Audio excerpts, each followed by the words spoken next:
Hello and welcome into the GSMC Sports Podcast brought to you by the GSMC Sports Network. I'm your host, TJ Mabardi. We are coming to you live today on Wednesday afternoon. Today is September 4th, and we are going to be breaking down some of the contract developments in the NFL that have taken place within the past 24 hours.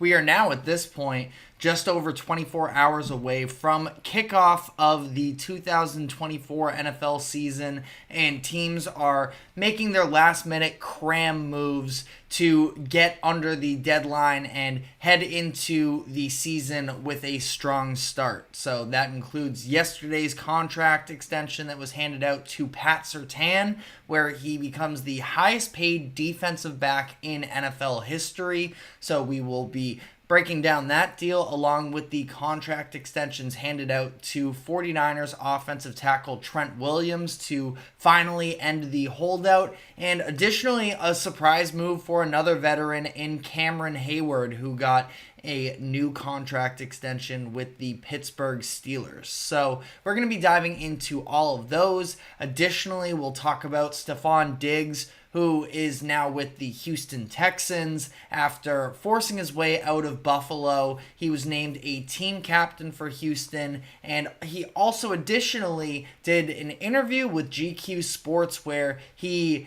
had some interesting comments about his previous destinations in Minnesota and Buffalo. So we'll talk about that. We will also give my personal takeaways from this year's Hard Knocks, which followed the Chicago Bears. So I will share that. And then finally, we are going to react to the new college football AP polls that just released yesterday. We'll talk about the key movements, both in a positive and a negative light. But before we get to everything, just a reminder to like, follow, subscribe wherever you keep up with us. To any of our viewers, be sure to use the comment section to give us your thoughts and questions on the latest happenings in sports. We want to hear what you have to say. And if you really want to make sure that your comments stand out, you can use the Super Chat button that is now available on YouTube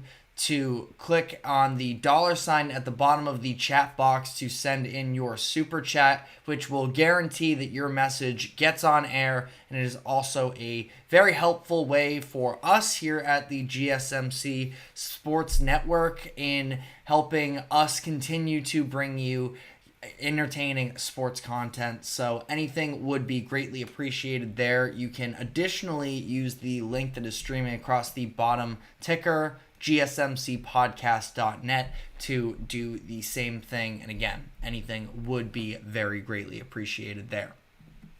We're starting off with the news that the Denver Broncos have signed cornerback Pat Surtain to a record-breaking contract. He becomes the highest paid defensive back in NFL history. And Surtain, it feels like, has sort of flown under the radar a little bit since he was drafted in 2021 because of the fact that the Broncos as a whole haven't been a great team. That defense especially has not been incredible either, but that is sort of covering up the fact that Surtain has been one of the best cornerbacks really since the moment that he stepped into the league two seasons ago now. In 2022, he was selected to the AP first team, All-Pro first team, and he is coming off of back-to-back Pro Bowl seasons. So the Broncos get in early here to make sure that they can lock him down for the foreseeable future. A 4-year deal worth $96 million, $77.5 million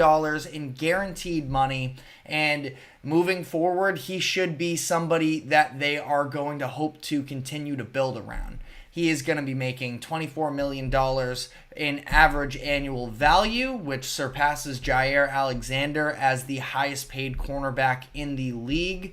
And like I mentioned, the Broncos defense being not spectacular these past couple years has sort of covered up the fact that Surtain has been elite. And you have a lot of young cornerbacks that have really been coming onto the scene these past couple years. Sauce Gardner, obviously, has been tremendous from day one, that people just sort of slotted him into that number one spot, which I'm not saying is wrong entirely, but that's also sort of just, I don't know how all of these people just sort of leapfrogged Pat Surtain when he is just as young and exciting. He's still just 24 years old and has played 3 years in the NFL.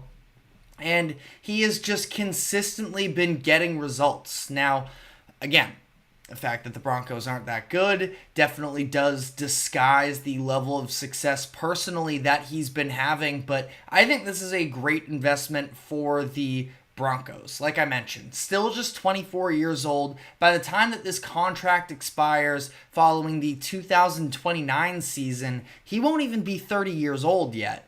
And typically, I don't love, spending big on cornerbacks for the long-term future, because I do think that cornerback is a position where we have seen historically drop-offs tend to kick in a little bit sooner than some other positions. It's a position that is very reliant on athleticism, considering the fact that you have to mirror these up-and-coming star wide receivers and do it basically all in reverse while backpedaling. So it is a position that I do think doesn't always age perfectly, but that being said, I find it hard to believe that Surtain, by the time that this contract expires, is going to be a negative deal for the Broncos. And I think that overall, adding 4 years to what is currently on his deal is probably the perfect timeline, because again, Surtain, he will be 29 years old coming off of that contract. He'll probably, as long as he is still a prevalent force in the NFL, be able to cash out one more time headed into his 30s. And,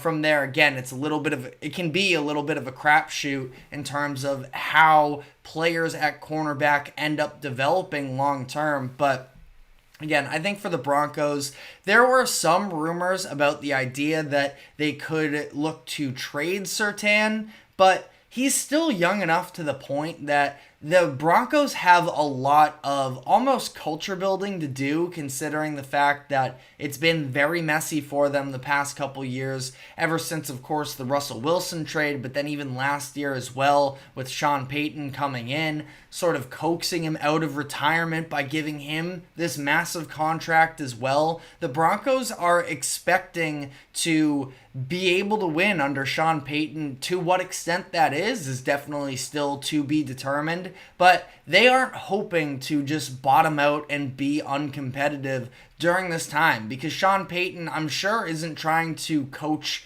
another 10 years. That they paid big for him, they want to get results, and they have a player that it's not like they're just investing into because they're desperate, because Pat Surtain is a very good value player and can continue to be somebody that they build around. And you look at the Broncos defense, and overall, it's a mostly underwhelming group. Zach Allen is a nice player on that front end. I like some of their linebackers, Alex Singleton being one of them, but overall, you look up and down the board, and there are not very many cornerstones whatsoever to build around outside of Pat Surtain. And if you let him walk, yeah, sure, you could probably get a good return in terms of assets, but then you just look like a totally barren team on that defensive side of the ball. And again, they're trying to manufacture their way into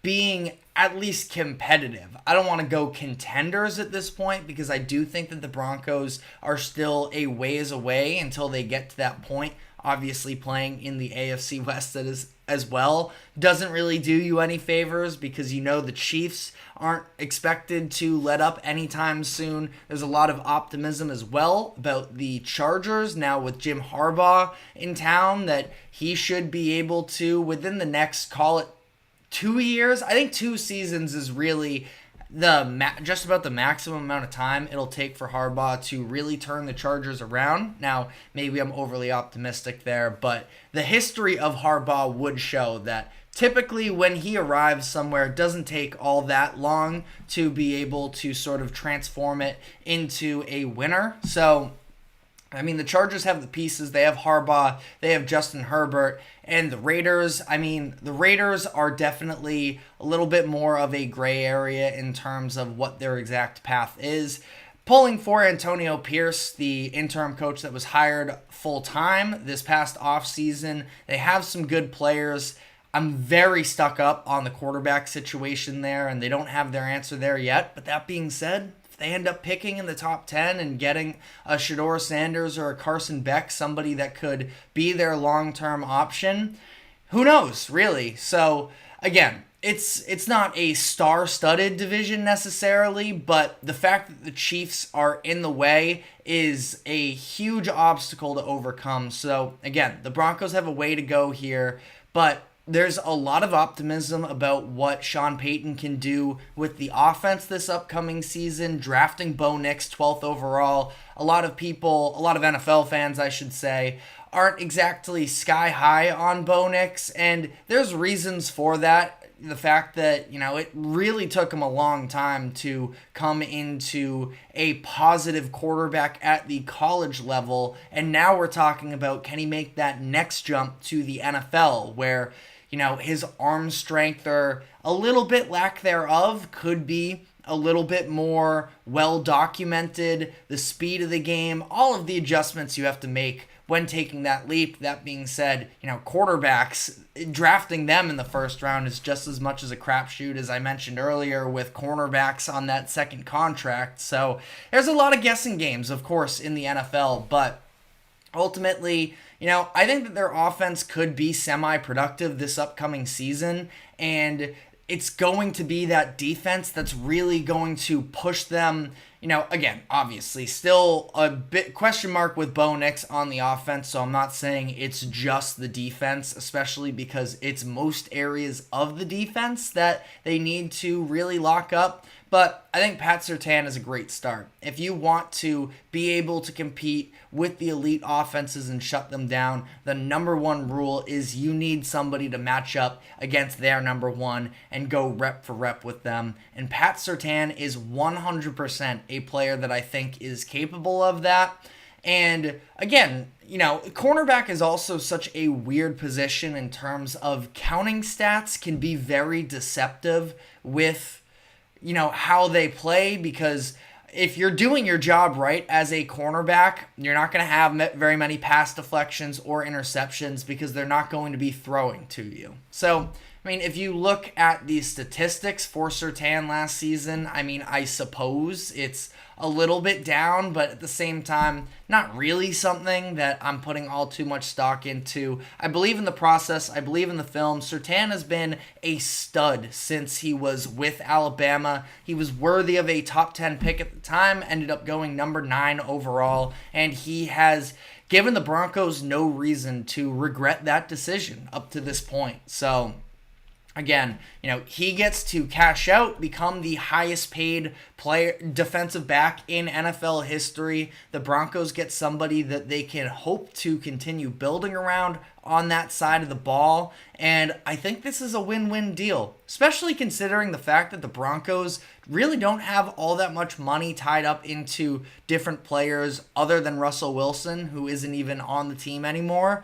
But you look at their overall payroll, they're in the bottom portion of the league, and they have money to spend. So why not go and get yourself an elite cornerback, lock them up for the future? Again, we know how these things work in terms of the progression of these contracts. They're only going to continue to get more expensive. For whatever it's worth as well, just about every team in the NFL could use a star young cornerback. So the hope, I'm sure, is for the Broncos to be able to, in the next couple of seasons, really find out what their identity is and start to make a push towards being one of those more competitive perennial playoff teams.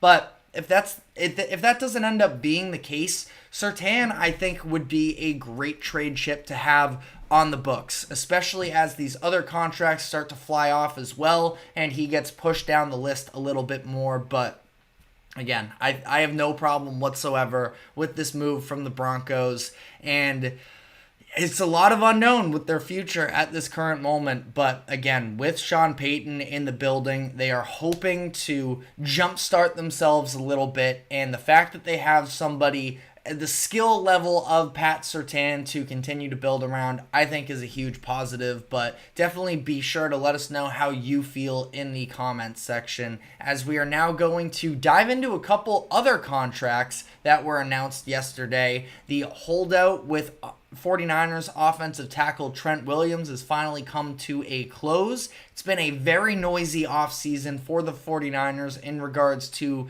contract negotiations. So now that everybody seems to be on the same page, what can we expect out of the Super Bowl runner-ups from last season? And then additionally, the Pittsburgh Steelers decided to go out and spend on one of their veterans in Cameron Hayward. So we will break down the details of both of those contracts. But first, we are going to take a quick break. Do not go anywhere. We will be right back.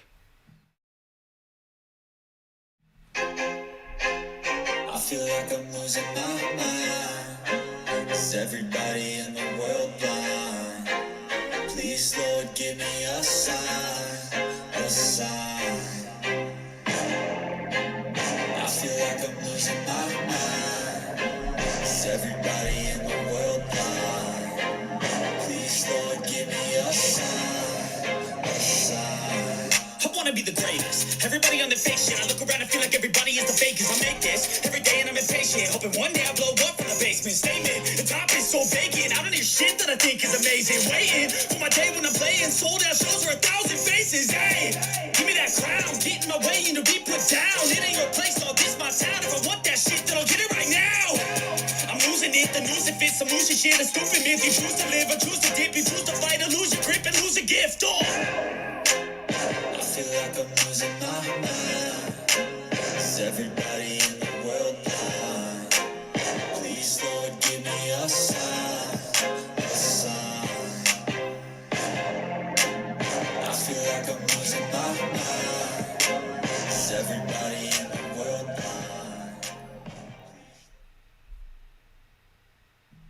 Welcome back into the GSMC Sports Podcast, as we are now going to dive into some of the latest developments on the NFL contract front, as we are just over a day away from the beginning of the 2024 NFL season. A couple teams are trying to make these last-minute moves to get everyone on the same page, and that starts with the team that has been one of the most talked about during the entire offseason in the San Francisco 49ers, where, like I mentioned, it's been a noisy offseason for them, considering the fact that Brandon Ayuk, his status and with the team has been very much in the air for a number of months. He was publicly talking about how they don't want him and that he was looking for a trade. Ultimately, the Niners get a deal done with him, and then the last holdout for them was offensive tackle Trent Williams,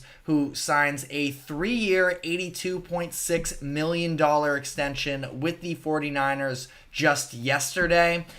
Trent Williams is 36 years old, so he is probably just cashing out one last time. He is entering his 15th NFL season, and while injuries have definitely been a bit of a red flag for him over the course of the past few seasons, he's been sort of in and out of the lineup, but he's been available for them in all of their playoff games, which is really the biggest thing. But since coming to San Francisco, in 2020, he has made the Pro Bowl in every year that he's played. The past 3 seasons, even at his older age, he has been all-pro first team at that tackle position. So somebody that has been invaluable to the 49ers and someone that as well, you talk about, when he did miss time, his absence was felt. As much as we talk about the Christian McCaffreys, the George Kittles, the Deebo Samuels, Trent Williams is just as valuable as the rest of them,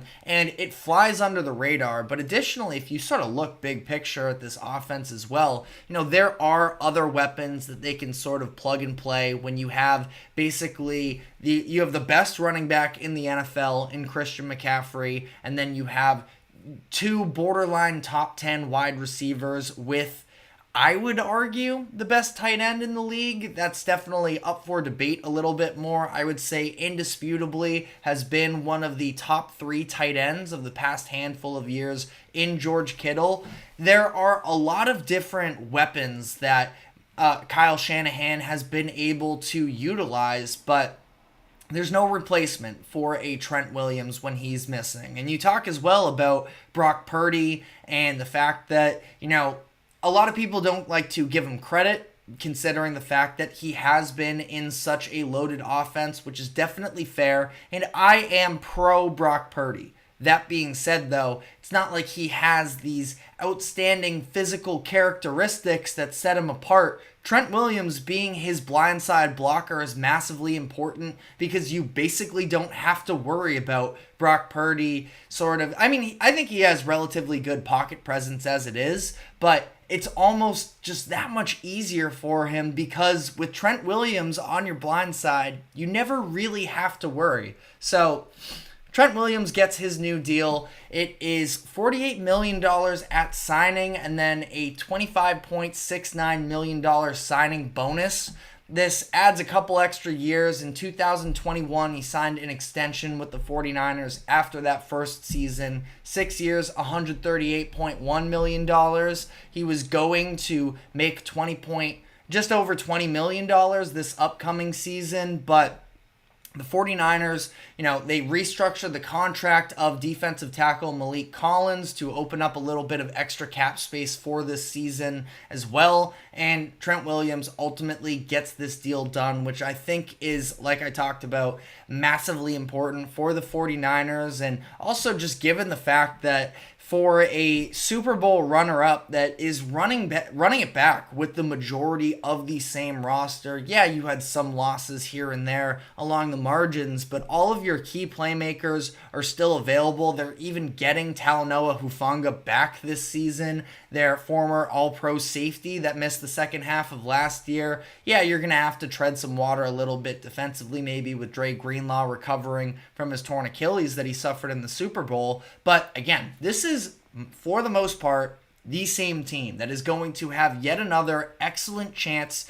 to win the Super Bowl this upcoming season. I thought it was a little bit unfortunate for their sake, the fact that they were sort of juggling all of these different contract negotiations during this year, while also keeping in the back of their mind that Brock Purdy is making not even $1 million, and that is unheard of from getting that level of production from a quarterback at that cheap of a price. Basically, one of the best contracts of all time. I don't think that that's hyperbole. Now, come at me in the comment section if you disagree there, but again, just the fact that he's been able to lead them to back-to-back NFC championship games. He's been extremely reliable in just about every game that he has played in, especially during the regular season. I don't know how you could argue. Again, I'm not saying he's the best quarterback of all time by any means, but talk about getting somebody with the last pick in the draft and him actually turning into a positive for your team. That's just about unheard of. So, again, a great deal there, but that being said, that's going to come to an end, and Brock Purdy is going to be eligible for a new contract extension after this season. So again, did not envy the situation that general manager John Lynch had to navigate this offseason financially, but here they are. Now everybody's back. Now it's time to lock in and try and avenge not just last year's Super Bowl loss a couple of years ago as well. This is a team that's been knocking on the door for a number of years, and they feel like that this is a great chance for them to finally be able to bring it home. So that's where we're at on the 49ers at this point. Another deal that was announced yesterday was Cameron Hayward signing a new extension with the Steelers. 3 years, $54 million extension, ultimately grants him $29 million more on this deal, this restructured deal, in comparison to what he was going to make. Was a bit of a surprising move to me, considering the fact that Cameron Hayward talked about the idea of contemplating retirement at the end of the season. Cameron Hayward has been a leader for this Pittsburgh Steelers team for a number of years, and he has seen at least somewhat of a drop-off in terms of production, but still a very positive player for them and a crucial leader for this defense that has been among the best units in the NFL these past couple years. So I do believe that Hayward, again, a little bit of a surprise here, but they have some good money. We just talked about the sort of bargain at quarterback that the 49ers have in Brock Purdy. The Steelers ultimately, now I think that Brock Purdy is significantly better than anything that Pittsburgh has right now. That's at least my own opinion there.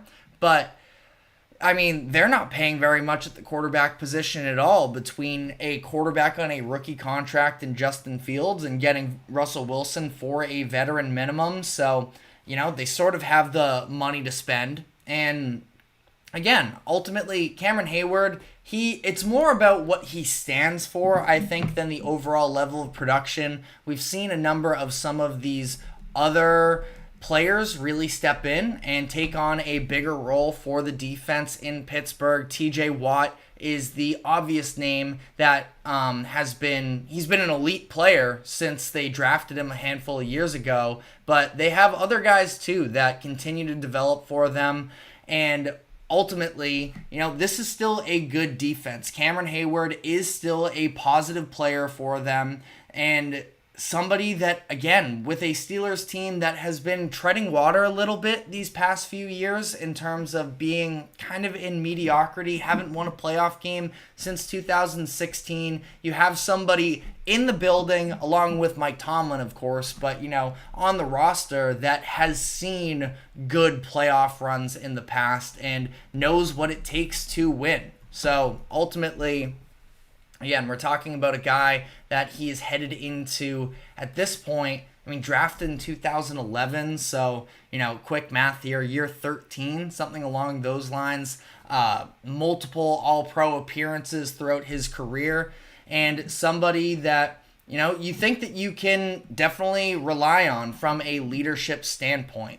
But I think it's a good move here. We do have a comment here from Anthony Manzano.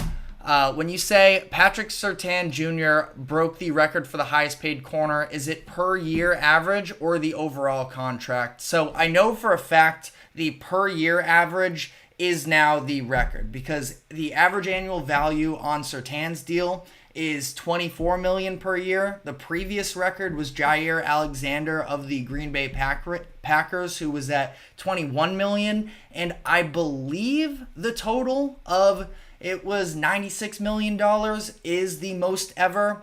But if that's not the case, definitely be sure to let me know in the comments section. But I am pretty sure that it is the overall contract highest paid ever for a defensive back. So, as we're sort of diving into the Surtain deal as well, I feel like got most of the thoughts there out on Hayward. Again, he's not the same player that he was even a couple years ago. Last year, he saw a drastic drop-off from 10.5 sacks to 2 sacks. He was available in less games, just 11 last year, dealing with some injuries as well. It was, not an excellent season. So again, I can't say that this was a no-brainer deal by any means, but I also do understand just the idea of bringing your veteran leader back and having that type of player in the locker room. But, outside of that as well, we will hit on one last very quick note in terms of contract extensions,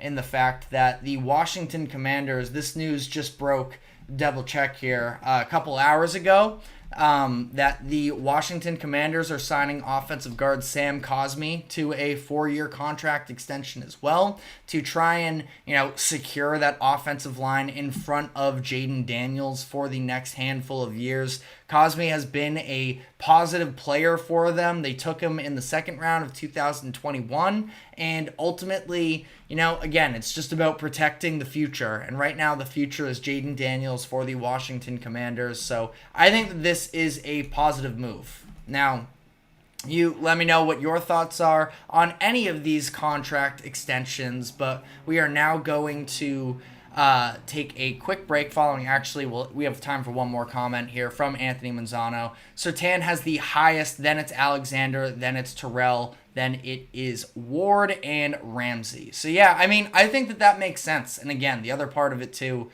is that Surtain is still just 24 years old. So you're paying him, yes, a lot of money, but $24 million for a cornerback, we'll see in terms of, I'm curious how the market continues to develop for cornerbacks and defensive backs in general, considering the fact that, all of football, it all moves together even with the separate pieces. Wide receivers and quarterbacks are now, some of the highest paid players in the NFL. Outside of that, it's defensive ends. What do? Rush the opposing team's quarterback. And then corners obviously are massively important because they need to shut down opposing wide receivers and opposing quarterbacks as well. And we have a comment here from Joe who said as well, the Pats got a pretty good value with a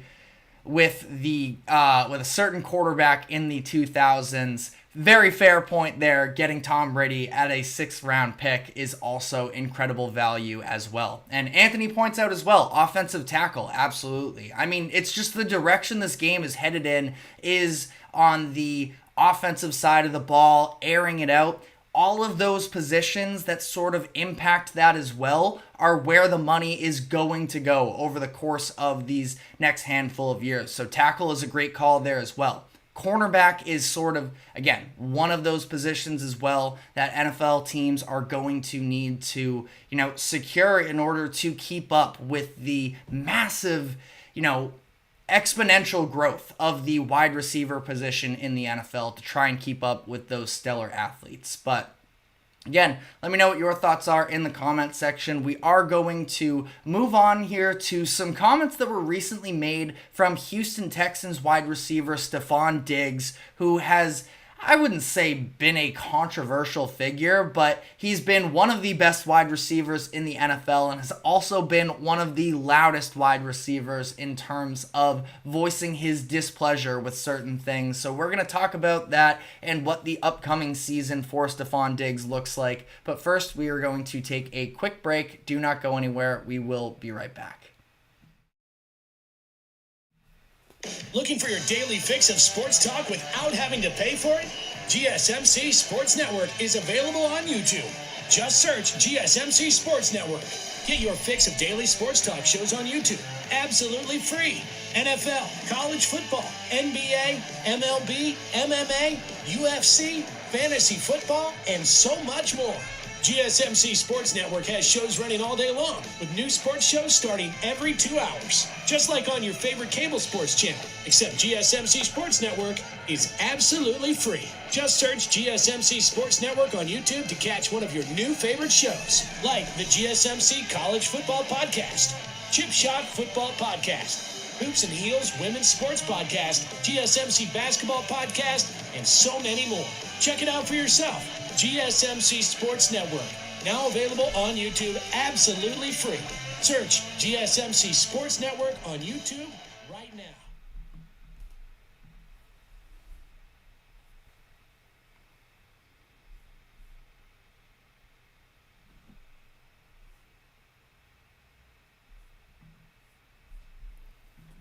Welcome back into the GSMC Sports Podcast, as we are going to now dive into the conversation surrounding Houston Texans wide receiver Stefon Diggs, who has been obviously one of the more prominent figures in the NFL as of these past few years.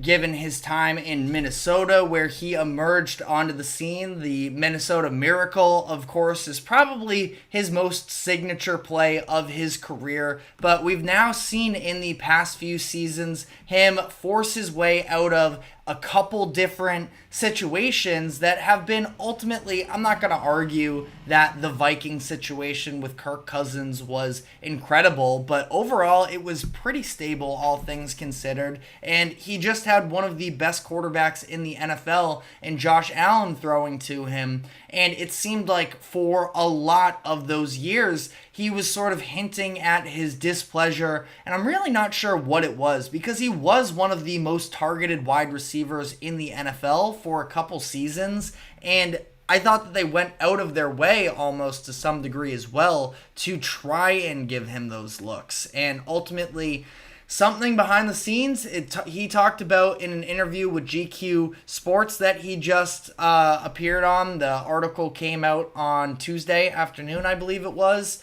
and he talked about the idea that, in order for him to accomplish his goals, he felt like he needed a change of scenery, which is totally fair. If you are anybody, and this goes beyond sports as well, of course, you have to sort of put yourself in the best position, and be a little bit selfish in terms of where you position yourself for your future, which is totally fair. But Diggs has been, I don't want to say obnoxious about it, but he's been definitely very vocal and a little bit cocky about it as well. And that's totally fine, because honestly, if you're a wide receiver in the NFL, there are just certain positions that you have to have a little bit of arrogance to you. So it's not even like I dislike Stephon Diggs. And if I say that he's cocky, that's not an insult to me. You just have to have that edge a little bit. But to the comment that Anthony Manzano is saying in the comment section right now, there were rumors that apparently he was getting frustrated with Josh Allen not showing up in the playoffs against Kansas City. Not sure if that's BS or if it's actually true. I think that game, though, and that was at this point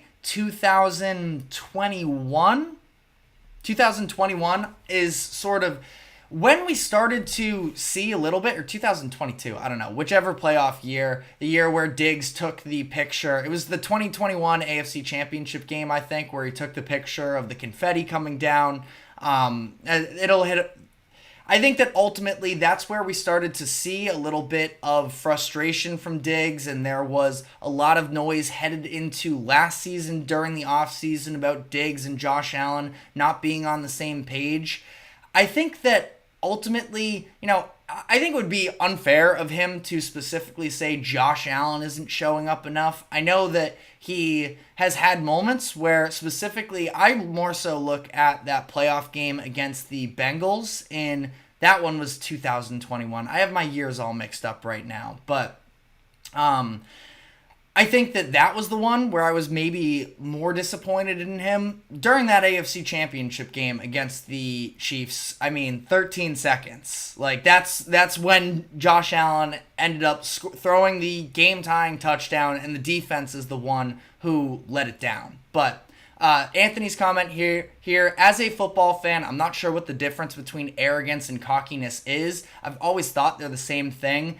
They're along the lines the same thing. I think it's just a little bit of like some of those words just have a bad connotation to them, but I think ultimately it's just about having attitude, which is another word that can be used in a negative light. But if you're a wide receiver, and really if you're a professional athlete in general, you kind of have to be arrogant and believe that you're the best. And I think where it gets for me with Diggs is when it turns into toxicity a little bit and turning on his teams. And as much as, again, I can defend the attitude and stuff like that, Diggs, even in this interview with GQ Sports, he said, quote, "None of those teams wanted to get rid of me," where, it sounds like being the general manager of the Bills was not necessarily in line with that he was definitely, wanting to move on from Diggs this past offseason. Again, Diggs has an edge to him, and that's totally fine. I don't love doing the cross-sports comparisons, but Stephon Diggs' career up to this point has been a little bit, a little bit similar to me as a Jimmy Butler in the NBA. And again, I won't harp on this too long because those cross-sports comparisons can be a little bit messy. But Jimmy Butler is another athlete in American sports that the talent is undeniable, and he has sort of blown up on his teams at times for them not carrying their weight, which is something that, even all of the greats do that to some degree, is, demand excellence out of their teammates as well. And ultimately, Jimmy Butler's career for a while was seeming like he's the problem. The term locker room cancer was being thrown around towards Jimmy Butler, but ultimately kind of seems like he happened to be right in at least some of those instances. And ultimately, once he got to the Heat, where there was that culture and that work ethic, he was ultimately able to fully thrive and have a lot of success. People want to tear down Jimmy Butler, but 2 finals appearances for a Heat team that ultimately, they had their good years without a doubt, but it's not like they were ever world beaters, but they were able to, put together very impressive playoff runs during Jimmy Butler's tenure there in Miami. And I think that there's a little bit of a spinoff to that with Stephon Diggs, where he wasn't happy in Minnesota towards the end there. He was not showing up to meetings, getting fined by the team, and ultimately was, tweeting out about, quote, something needs to change, I think was the exact quote that he had. And ultimately, Diggs, it's a fine way to go about business for yourself in the NFL as long as you can continue to sort of cash the checks you write. But fans are going to be rubbed the wrong way occasionally because of moves like that Diggs has created. And ultimately, what he showed in this GQ interview is that he really doesn't care whatsoever. He said, "I love the noise. I'm a person that enjoys being doubted. I enjoy proving people wrong," which is absolutely fair. I don't know how many people really doubt Stephon Diggs as a wide receiver talent. I don't think that that's ever really been the conversation. I think it more is about the locker room. And, when he adds to that the idea of leaving from Minnesota and Buffalo, he said things had to shake because I kind of wanted them to shake. And that's fair. Again, if you are a person in a work environment that you don't feel like can meet your personal needs, do what you got to do. But, he's obviously been very public about it all, which does sort of give him that diva label to some degree, especially playing wide receiver as well, that he is definitely not the only wide receiver we've seen in recent history that has been a little bit picky about his destinations. Just ask Antonio Brown, and his targets as well. Obviously, all of those things sort of are rolled up into one here, but I think that Diggs, when you go back to the attitude conversation, as Anthony also adds, Terrell Owens is another excellent example of that. You can go through. There's just, it's kind of how it is. You have these players, and I think that especially in a position as well, like wide receiver, where you only have a certain amount of opportunities, all these other things have to break right for you. And then when you aren't getting the looks, even though you are getting open, or at least, Diggs is probably always thinks that he's open, but when you aren't able to cash out on those opportunities, it's a very frustrating process. But we're talking about attitude and such. Anthony in the comment section says, I'm going to use 3 players at the quarterback position that applied to what we're talking about with the confidence but not cocky or arrogant. Drew Brees, Tom Brady, and Peyton Manning. I would even argue, Tom Brady was a little bit cocky as well. I think that ultimately it's finding that balance of you can view the world of yourself personally. It's just a matter of when you take it out on teammates. And that's where Diggs loses me a little bit with this whole situation with the Bills, because and the stats do not back up what I'm about to say. This is an eye test thing. I've gone through it trying to find the numbers that would support that the Bills were actually better in the second half of last season when they stopped trying to force feed Diggs. Ultimately, Josh Allen's numbers went down and the team's overall points per game went down. So, I again, for whatever it's worth, I thought that the Bills did look better when they weren't trying to force feed Diggs, and ultimately that obviously does not bode well for the relationship that already seemed to be a little bit shaky at the start anyways, headed into the season. So now Diggs heads to Houston, and he has sort of a lot to prove to everybody to some degree. Again, it's not about him being a good talent, because we are a great talent, because we know that already. It's more so about the idea of, can you keep a cool head and help contribute to a winning organization? And this is a Texans team that is up and coming. They're very young across the board. He's going to go in as the veteran with that team. And the attitude that he has is going to be exceptionally important for him. And sort of one other wide receiver comparison I'll make is Devontae Adams last year. After a win against the Patriots, he talked about his frustration, and he said that his legacy isn't measured in wins and losses, it's measured by greatness, which is definitely an arrogant thing to say. But at the same time, after watching, at least personally, watching the Receiver show that was just released on Netflix, I kind of understood his point of view by the end of it, talking about it's about the process. If the offense looks terrible and you're a wide receiver not getting your targets, you're going to be frustrated. When you're not getting your targets, but you are winning and you are having a positive impact, it's a lot easier to stomach the fact that you don't have all of the counting stats along with it. The issue for Diggs is he kind of did have the counting stats, and the Bills weren't winning games because of it. And they started winning games more when they did start to look elsewhere. But again, I think ultimately Diggs, this is probably a one-year stint in Houston where he is going to stop by. I don't think that they're going to have the money to pay him long-term, given that they have so many young players that eventually they're going to have to cash out on. So I'm very curious to see, what this upcoming season looks like for Diggs in a new role with a new team and different expectations, where he's also not the only wide receiver like he was in Buffalo, where there really wasn't that much supplemental talent. Now there are a bunch of mouths to feed in Nico Collins, and you have Tank Dell, who had an excellent rookie season before getting hurt. Dalton Schultz, they just signed to a contract extension. So how is Diggs going to respond to the criticism that surrounded him in the past handful of months? I guess we'll have to see. But again, let me know what your thoughts are in the comments section. We are now going to be switching gears here and going from the actual field itself. I want to share some thoughts that I have from the Chicago Bears Hard Knocks season that just saw its finale come to a close last night. So we'll talk about what I saw from Hard Knocks in general and my takeaways as a whole. So stick with us, and we will be right back after this quick break.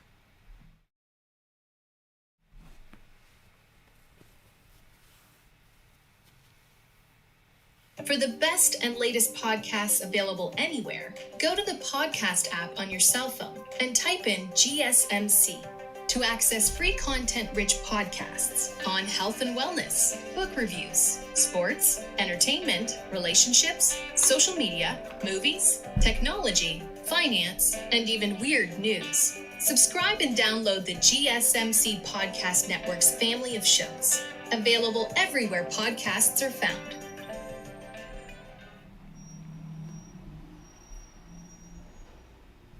Welcome back into the GSMC Sports Podcast, as we're now going to be diving into the overall takeaways from this season of Hard Knocks that followed the Chicago Bears. For those of you who aren't aware, Hard Knocks is an HBO docuseries that they do every year following an NFL training camp. And this year they did the Chicago Bears, which is a team that definitely has a lot to prove this upcoming season. And ultimately, I think that the biggest thing I got out of this, because you only get so much of the actual football reps or anything like that, I think the big thing is I was already growing on the infrastructure of Chicago. Now, if you asked me this a year ago, I would have been a little bit more skeptical, specifically with general manager Ryan Poles, as to whether or not he is doing a great job. I think that he's made a lot of moves, and he's taken risks, which is a good thing, but we also saw a pretty disastrous trade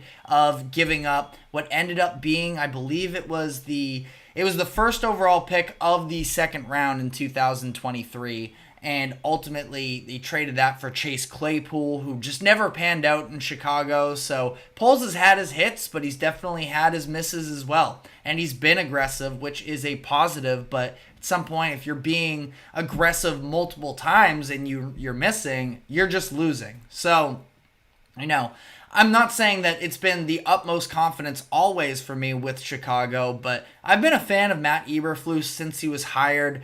Maybe I'm naive about it, but I do sort of get something out of the idea of the reports with Eberflus is that he connected with the team really well. That, again, this is such a cliche storyline that I've sort of latched onto, but this idea that he walks into meetings and doesn't have a list of notes that he's just reading off of. He goes in empty-handed and just speaks from the heart and tries to connect with his team.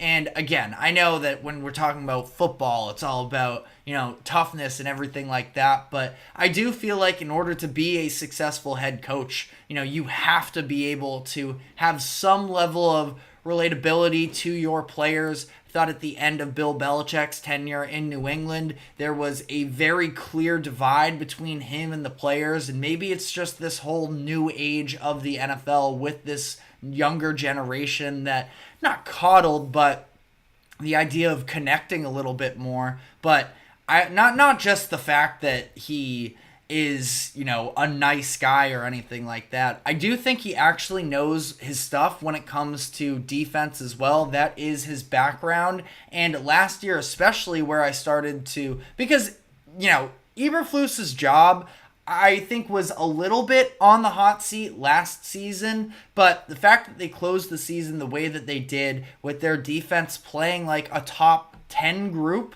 after, it had taken a while to really see a lot of these key defensive players shine. And that's one of the other things that I think that Hard Knocks showed as well, was it kind of put people on it more so to some of the key players on defense, because headed into last season, I definitely was unsure about a lot of their defensive pieces, and you start to see the likes of, I think the biggest one that people sort of came away from training camp with, or Hard Knocks with, was Jalen Johnson, who had just signed a contract extension earlier in the offseason and had played like one of the top cornerbacks in the NFL for a little bit.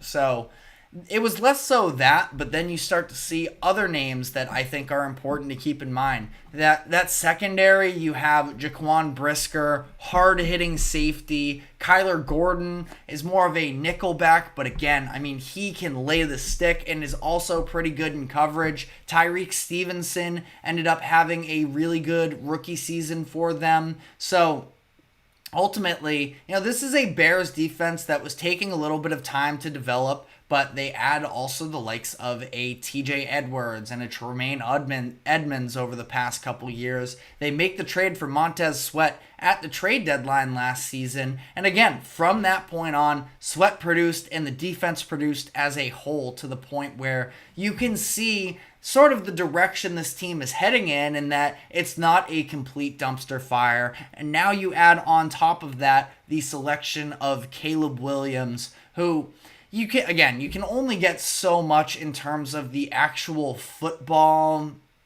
analysis out of a docuseries like this, but I think that, it was really cool. It was in the first episode, I believe it was, where they saw Caleb Williams throw an interception in a scrimmage, go over to talk to offensive coordinator Shane Waldron about the mistake that he just made, and then a couple minutes later, they basically dialed up the same exact play, and it ended up in a touchdown. And just that idea that he's communicating with this organization, that they are trying to do the best that they can after a lot of people have very much criticized the Bears for sort of butchering the Justin Fields tenure after taking him in 2021, and really they did not do a good job of surrounding him with talent and giving him a situation that he could succeed in. But now I think that with Caleb Williams, they are doing everything that they can to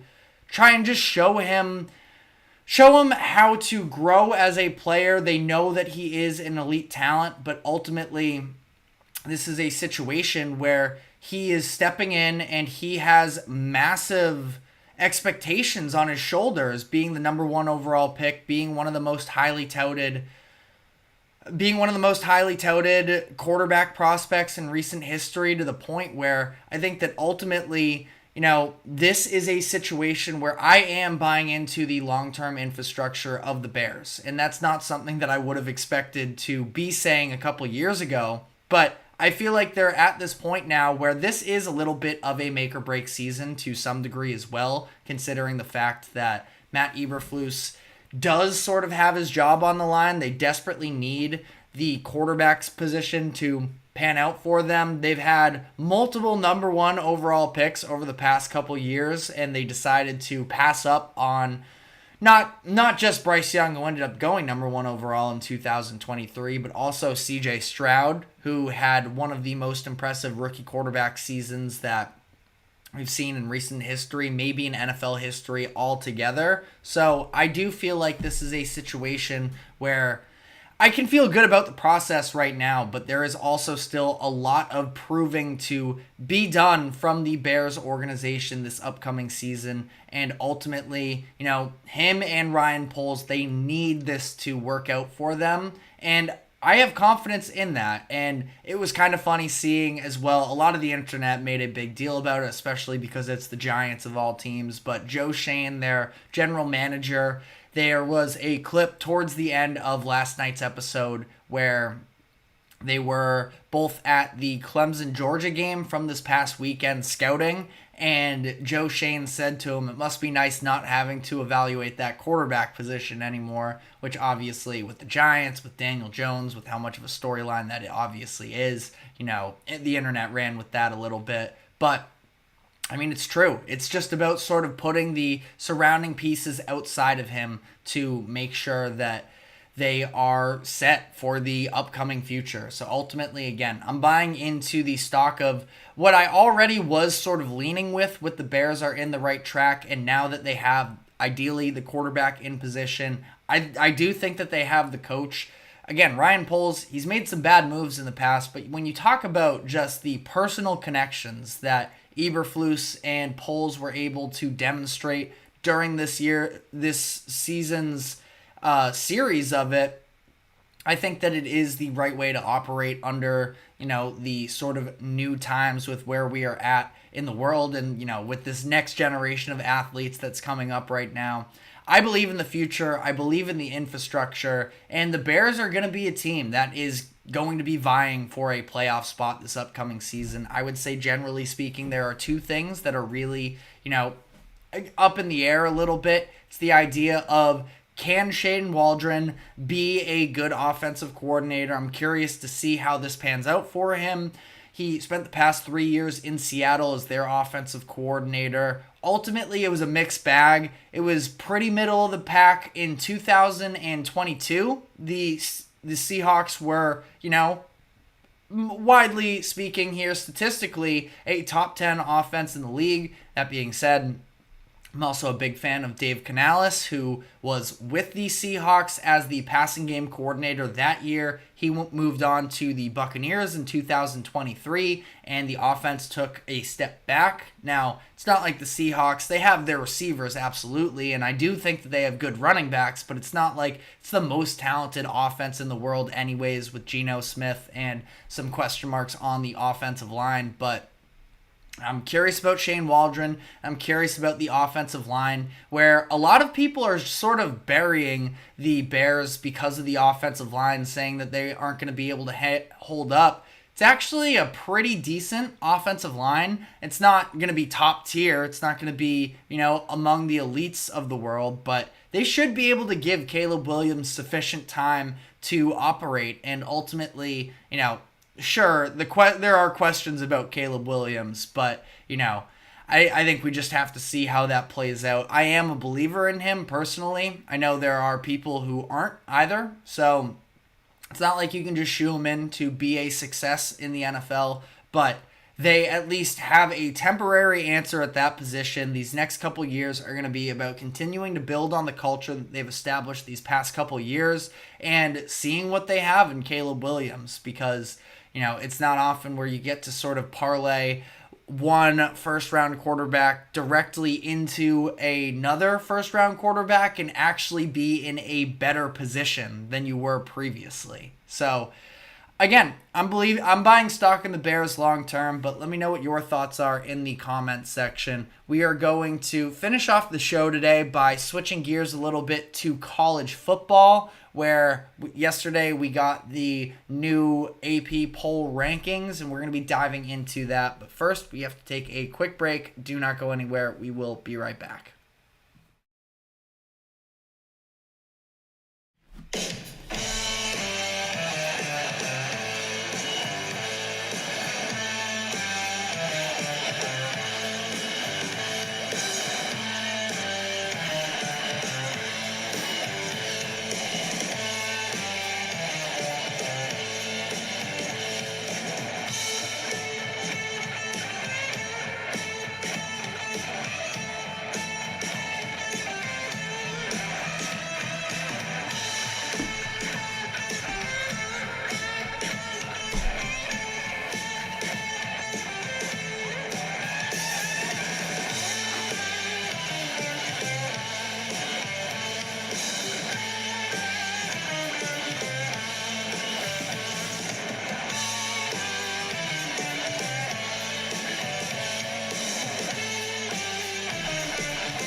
Welcome back into the GSMC Sports Podcast for our final segment of the day, where we are going to be reacting to the new AP polls that just dropped yesterday. We were actually, I think, live when they officially dropped, so I was trying to navigate both talking about what the upcoming week is going to look like, while also a little bit giving my thoughts. But now that I've had a good 24 hours to sit on it, I have some takeaways. So first, we will start with some of the biggest risers from last week to this week. You are looking at USC, which was significantly the highest riser, up 10 spots from number 23 to number 13, and then Miami up 7 spots from 17 to 12. Now, these are the two teams that significantly had the biggest wins in week one, and I think that it is fair. It is interesting that Miami and USC are sort of neck and neck here. Now, that being said, LSU is a significantly better team than Florida, but for USC to move up 10 spots and Miami to move up 7, as much as, yes, I would definitely agree that, it's a better win for USC without a doubt, Miami, they also made Florida look a lot worse than they actually are. And to be able to pull off that win on the road in Gainesville, I think that was very impressive. And, it is a question, should they be a top 10 team? Now, obviously, it's the beginning of the college football season, so it is basically overreaction season to everything that we've seen the first couple weeks. So I don't want to, get ahead of myself here with Miami. It is just a little bit more of a fact that I was a believer in Miami headed into the season, and with how dominant they looked, I feel like there was a good case for them to maybe move up a little bit higher. Now, right in front of them, again, Miami at number 12. You're looking at Utah at 11,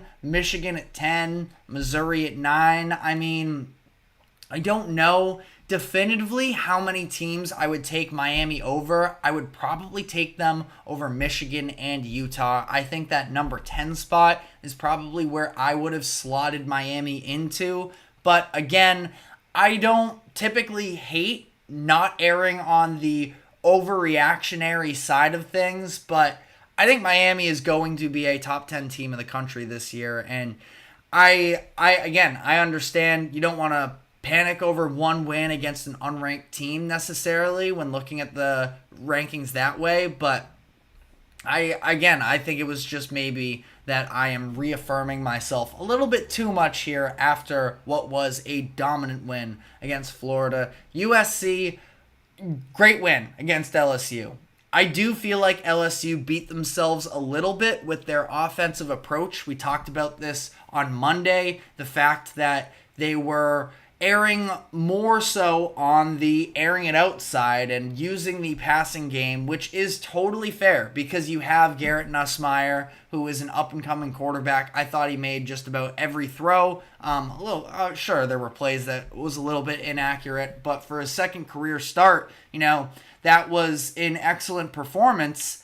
If they ran the ball more against USC, I feel like we could have potentially seen a different result. Their drives just kept stalling in the air, and it's because they would go to the deeper intermediate passing game on second down when they were having pretty good success running the ball. So USC, they're going to be a good team. Super encouraged by what I saw from the defense. But that being said, I feel like if LSU comes into that game with a different approach from an offensive perspective, we could have seen a different result, in which case USC would have been nowhere close to jumping up 10 spots. But that's just my thoughts. A lot of the teams that they passed anyways, it's not like they played in all too high stakes of games anyways. You got obviously Tennessee playing Chattanooga. You have Oklahoma playing Temple. So I kind of get it, but I feel like that was maybe a little bit of an overreaction, USC all the way up to 13. But they're going to have an outside shot at the playoffs, definitely. They're in that bubble, so I also can't say that I'm firmly against it either. Biggest fallers here, of course, Florida State came into the season ranked number 10. They are no longer ranked, did not even receive a single vote, which is the right call, in my opinion, based off of how they looked in these first 2 weeks. I was kind of surprised that they didn't get a single vote. Again, not that I would have personally voted for them anyways, but, just this idea that they could fall so far so quick is a little bit crazy to me. Also, for whatever it's worth, I don't know. Colorado got a vote. I don't even know. I don't want to take a subliminal shot there at Colorado. That's unnecessary and opens a whole different debate there. But Florida State, obviously the biggest faller. Clemson down 11 spots following their loss to Georgia, down from number 14 to 25. The reality is, they could have... Losing to Georgia is not a real blemish on your resume. It's how they lost. So I get it. The coaches poll, interestingly enough, they were a little bit more conservative. They were down to number 22. So not quite as drastic of a drop off there, but Clemson's a team that is going to have to reestablish themselves among the best teams in the country because that is not the type of program that realistically they've been over the course of these past handful of years. So I definitely understand the lack of confidence that exists right now with Clemson. Am I writing them off for dead? Certainly not, but I do definitely understand the concerns there as well. LSU down 5 spots because of that loss to USC, so they now sit at number 18. I think LSU is a team that can definitely rebound from this loss. I know that a lot of people are really concerned about it. I think they played a really good game, all things considered. The biggest concern I have with LSU at this point, we talked about it as well on Monday, is the fact that when the game came down to getting a defensive stop to, survive and advance, their secondary was Swiss cheese. And, credit as well to USC's offense. Miller Moss was also excellent in that game, so it's not like it's a one-way road here. That USC did earn that win, but number one concern about LSU this upcoming season was about their secondary, in my opinion, and they got torched a little bit in this game. So that I think that them falling like they did is very understandable, but LSU definitely a team that I think could reinsert themselves into playoff bubble contention as well. I'd say they're in that ish bubble right now, but it's also week 2, so there's no need to, get too into the college football playoff discussion right now. And then Oregon down 4 spots from number 3 to number 7. I didn't love the fact that they dropped as much as they did. I understand not a very convincing win against Idaho. There were some real red flags, especially when you are talking about the offensive line that allowed more than half of the sacks total that were allowed for Oregon in all of 2023. 3 sacks allowed versus Idaho. They only allowed 5 in all of the 2023 season. So that's definitely a bit of a red flag in the fact that it wasn't just the pass game, the run game as well. They ultimately weren't able to get all that much going. Wasn't terrible numbers, 14 handoffs and 67 yards. Not bad. Against Idaho, though, you do sort of hope for better results than that. Sounds like, people are talking about the injuries on that Oregon offensive line. It sounds like Matthew Bedford, their projected starter, Dan Lanning is optimistic about him returning this week for Boise State. I mentioned that Boise State game yesterday. The fact that the spread, at least, when I checked yesterday, was 19.5 points. And Boise State is capable of keeping it closer because they have a good offense led by, of course, Ashton Jeanty. But at the same time, their defense got run over by Georgia Southern. And this is a situation where if there were ever a bounce back spot, and I also have the utmost faith in Dan Lanning to be able to sell to his team urgency and the need to win. I think that he's very capable of that. You can dislike the 4th down conversion or the fourth down attempts in general, but I think he's a motivator. He's the Dan Campbell of the college football game. They both sort of definitely roll the dice a lot of the time, but I think that they're incredible motivators. I think Oregon is going to, go in and move people around, or at least that's the hope. And if they don't, then I'm going to start to be concerned. But again, 4 spots dropped in a loss. I don't love that necessarily, especially dropping them behind Ole Miss. Ole Miss was dominant in their game against Furman. It's also against Furman. And I don't know. Ole Miss, maybe I'm just not putting enough respect on their name. It's not that I don't think that they are worthy of being a top 10 team or anything like that. It's just I'm not selling my stock on Oregon because of this win. Because of a win is what we're talking about here, that it wasn't convincing enough. I sort of understand. I mean, Michigan got docked one spot down. I thought that was a lot more fair than Oregon. I could have seen a little bit of movement there. Bama had a dominant win. Texas had a dominant win. Notre Dame had, I wouldn't say a dominant win by any means, but a crucial win over Texas A&M that ultimately, it's a good win. So I can understand a little bit of wiggle room, but Oregon down to 7, ultimately, I think they're going to find their way back up there like nothing. But couple new additions to the group as well. Georgia Tech, now 2-0. Obviously, the win against Florida State is really what this is about because there wasn't a poll that came out after that win against Florida State. So, Yellow Jackets now 2-0. So they find themselves in the mix after a win over the weekend against, it was Georgia State, I believe. So, they're 2-0. And then Louisville as well, a team that a lot of people were sort of ready to turn the page on this upcoming season, and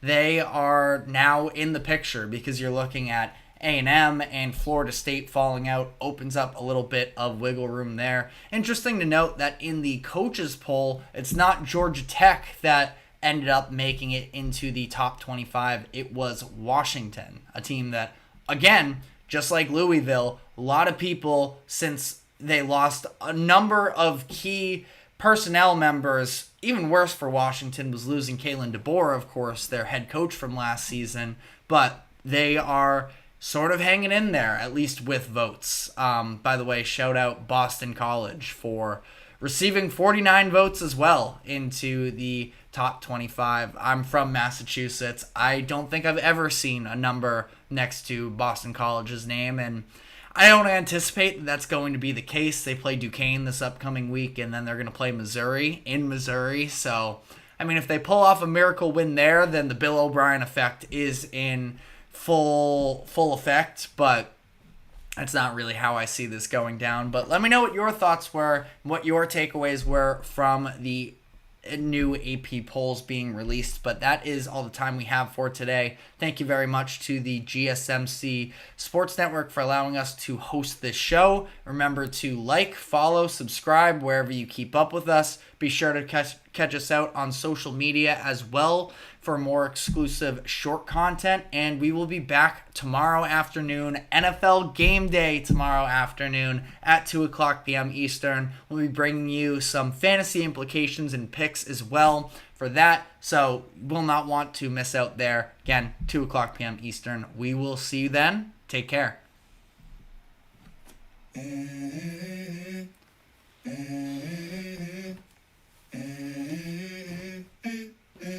Let's go. I wake up to a little bit of drool on my pillow, feel like it's gonna be a bad day. Yeah, I'm tired of shit, and the coffee ain't hit yet, damn.